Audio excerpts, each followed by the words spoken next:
In this video, we will see how we can properly sync the time in Windows 11 computer. Here I have freshly installed this Windows 11 operating system and this time is displaying wrong. So I will right click on this time and then I will click on this adjust date and time.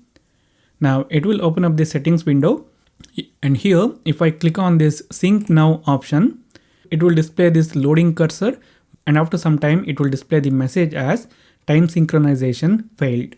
In order to solve for this, what we do is we will click on this down arrow and then we will click on this change. Actually we are changing the time server now. So here by default it will have time.windows.com.